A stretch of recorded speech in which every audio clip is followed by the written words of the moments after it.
كل الناس في اسكندرية عارفة اسم واحد، اسم ارتبط بالرعب والأساطير: عمارة رشدي. العمارة اللي اتقال عنها إن هي ملعونة، وإن محدش قدر يسكن فيها يوم واحد من غير ما يحصل له كارثة. السنين عدت والناس افتكرت إن الموضوع انتهى، لكن الغريب إن في الفترة الأخيرة العمارة اتجددت وحصل ليها تطوير. شكلها بقى جديد وحديث، الشبابيك متغيرة، الواجهة متلونة كأنها عمارة تانية. لكن اللي شاف العمارة دلوقتي قال جملة واحدة: الشكل ممكن يتغير، لكن الروح اللي ساكنة جوه عمرها ما هتتغير. أنا شخصيا سمعت القصة دي من واحد كان شغال في فريق التطوير اللي هما بيجددوا العمارة. قال إنهم أول ما بدأوا يشتغلوا كانوا فاكرين إن كل الحكايات دي اللي حصلت خرافات، لحد ما وصلوا للقبو. القبو ده كان كله تراب وعتمة، ووراه لقوا باب حديد قديم متغطي بسلاسل مصدية. باب محدش فيهم كان يعرف ان هو موجود اصلا. كل مرة حاولوا يفتحوه يحصل شيء غريب: واحد من العمال يقع فجأة ويغمى عليه، أو المعدات تتعطل من غير سبب، أو يسمعوا صوت من جوه. لكن الفضول كان أكبر، وفي ليلة واحد من العمال قرر يدخل بنفسه. قال إن هو حط ودنه على الباب وسمع أنفاس، أنفاس، كأن في حد واقف جوه مستنيه.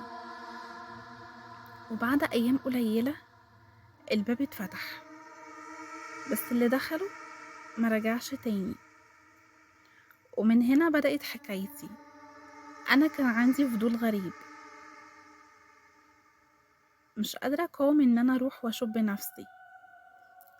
الليلة دي وقفت قدام العمارة، من بره شكلها جميل جدا وحلو، أضواء، شبابيك متوضبة كأنها عمارة لسه مبنية جديد.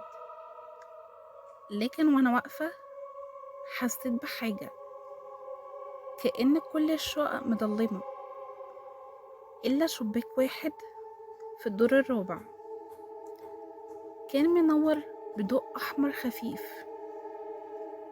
دخلت من باب جانبي كان مفتوح، والسلالم لسه قديمة ومتكسرة. شميت ريحة غريبة مالية المكان، خليط ما بين رطوبة وعفن وبخور، بس كأن البخور محروق. أول ما طلعت درجة حسيت بخطوات ورايا، لكن لما لفيت مفيش حد، لحد ما وصلت للقبو. وهناك لقيت باب حديد واقف كأنه بيتحداني. مديت ايدي على السلسلة وفجأة حسيت بحرارة جامدة جدا، كأني لمست نار. لكن الغريب ان السلسلة اتفتحت لوحدها. زقيت الباب ونزلت. السرداب كان طويل وضيق، الحيطان كلها كانت متشققة ومليانة نقوش غريبة جدا بلغة أنا ما فهمتهاش. وكان في أصوات مش واضحة خالص، بس جاية من آخر الممر. كل ما مشيت خطوة حسيت إني بنزل لمكان أعمق وأعمق. وفجأة شميت ريحة دم، ولقيت على الأرض آثار أقدام، مش أقدام عادية، شكلها كبير وغريب كأنها مش لبشر. وقفت لحظة وبصيت حواليا، لقيت على الحيطة جملة مكتوبة بالعربي بس بخط قديم: من يدخل هنا لا يخرج. الهمس حواليا زاد، وفجأة شفت نور شمعة بعيد. قربت ولقيت في أوضة بابها مفتوح نص فتحة. دخلت وهناك لقيت مشهد عمري ما هيتمسح من ذاكرتي. الغرفة كلها مليانة عظم، مش عظم واحد ولا اتنين، كأنها مقبرة كاملة. وفي النص كان في هيكل عظمي متسلسل في الحيطان، كأنه مربوط من مئات السنين. وفجأة الهيكل ده اتحرك، الجمجمة لفت ناحيتي، وسمعت صوت عميق بيقول: انتي ما كانش لازم تيجي هنا.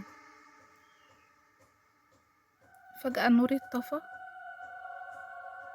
والسرداب كله غرق في الضلمة. حسيت في خطوات جاية ناحيتي من كل اتجاه، وصوت السلاسل بيتحرك. وهنا عرفت إن شكل العمارة من بره مهما اتغير، جوه وتحت الأرض لسه في لعنة عمرها ما هتنتهي.